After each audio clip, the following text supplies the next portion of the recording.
Hey everyone, Healy here. It's been a really awesome first few weeks doing Don't Be a Jerk, the podcast. And I wanted to say one, thank you everyone for all the feedback, all the thoughts, all the love. I've received a bunch of questions over DMs and Slacks and on LinkedIn messages and Instagram. And so I figured I just run through a few and it might be interesting. And I don't know if this is good, we'll do it again. And if not, then we won't. But let's jump into it.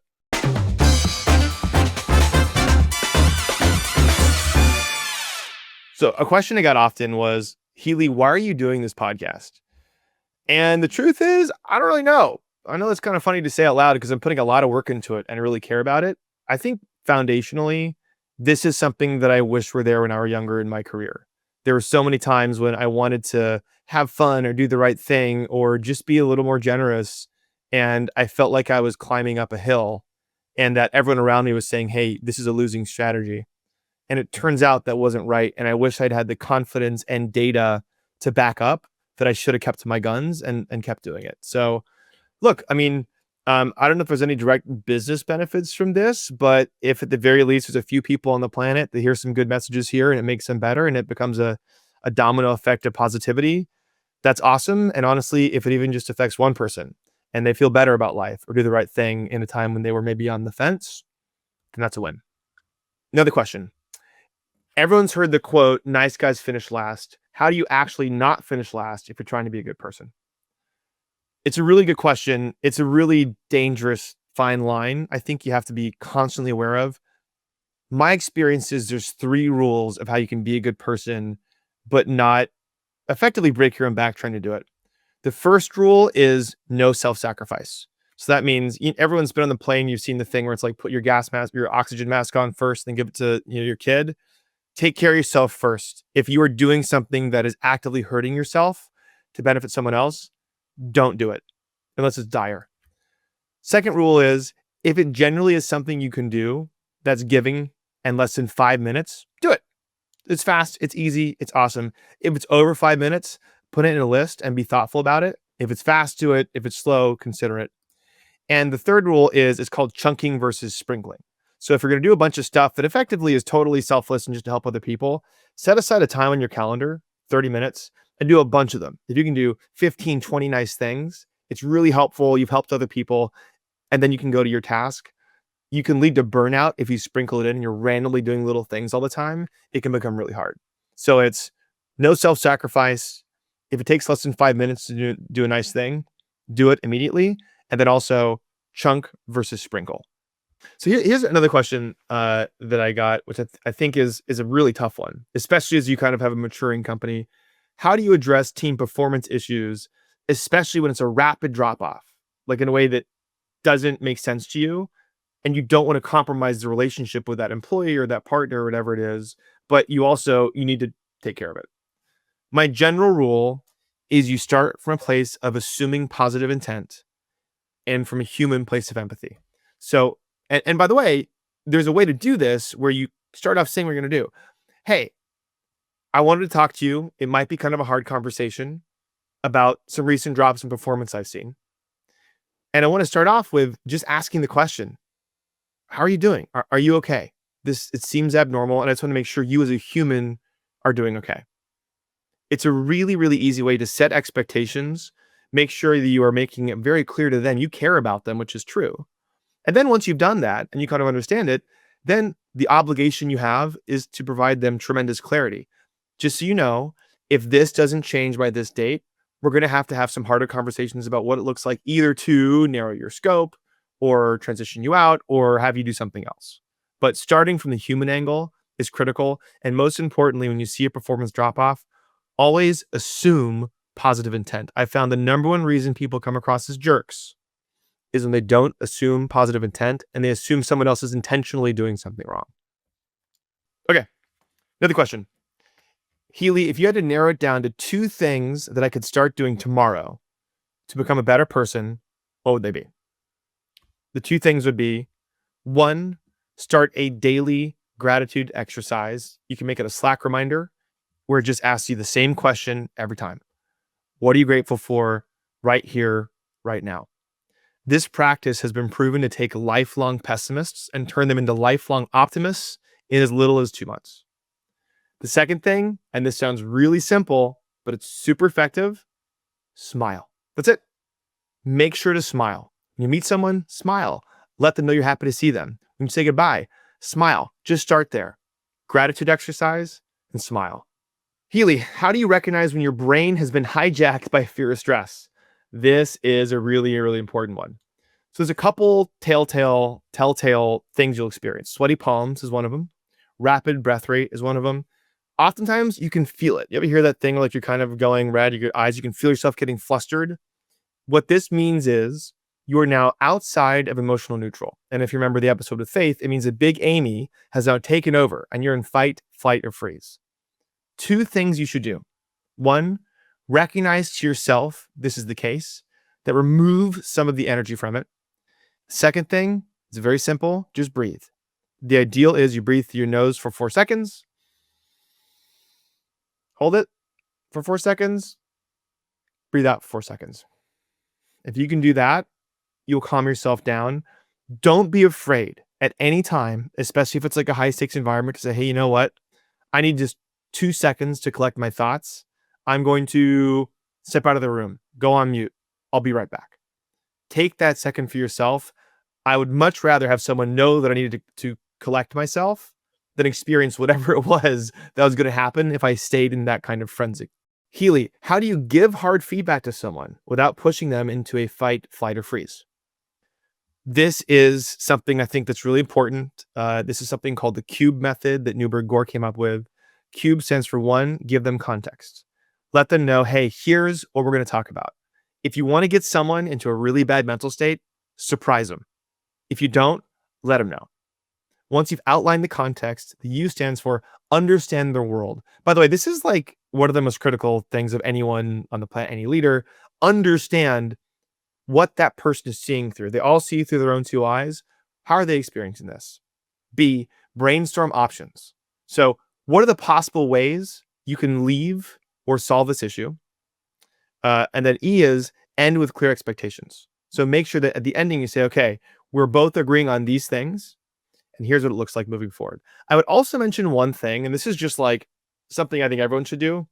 No matter what, whenever you finish your conversation, we have anything important to go over, always send a recap and email, whether you received it or you gave it, every single time. This guarantees they have crystal clarity on what was actually said. It is the ultimate thing you should do. If there's one thing you take away maybe from all this is like, whenever you have a hard conversation, and follow up with an email that recaps it. Another question I got, and this is a big one I hear from founders all the time, is they always get coaching from their VCs. How do you be conflict seeking without being a jerk or coming across like an asshole? There's 2 really important things you do. The first thing, and I love this with salespeople, is you make sure they know it's not a personal attack. Jake, I love you, man. You know that.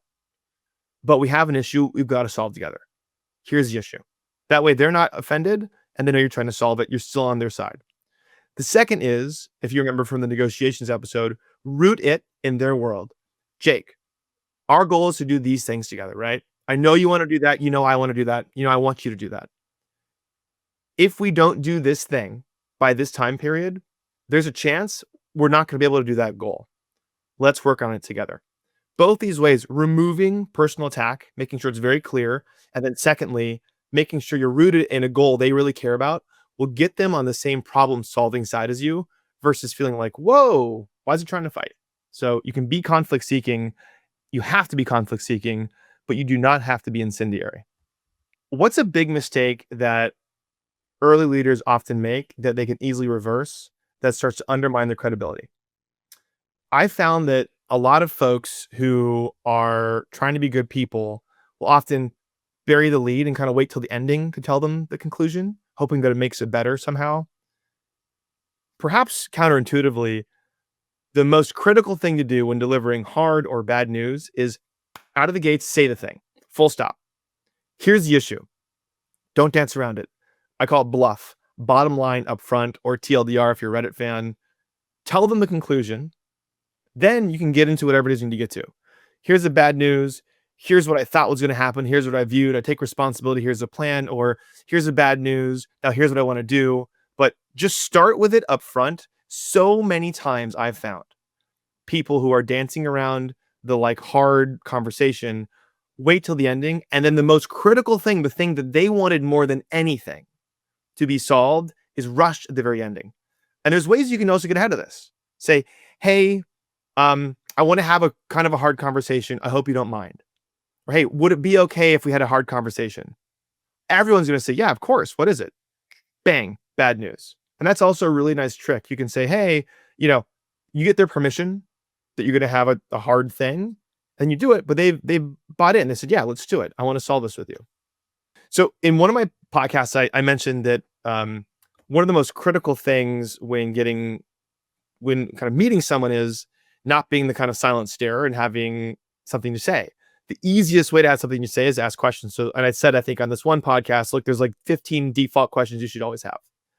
I don't know if it's 15, but I do know there's a bunch of easy questions you should just have memorized. So anytime you meet someone, you can ask them simple things like, where do you live? Where'd you grow up? What do you do for a living? Do you live with a family? You here by yourself? Do you have any pets? What are your hobbies? There's really simple. How'd you meet your spouse? That's a great one. Everyone wants to tell you this. Or how'd you meet your girlfriend? How'd you meet your partner? Everyone loves to tell stories about themselves.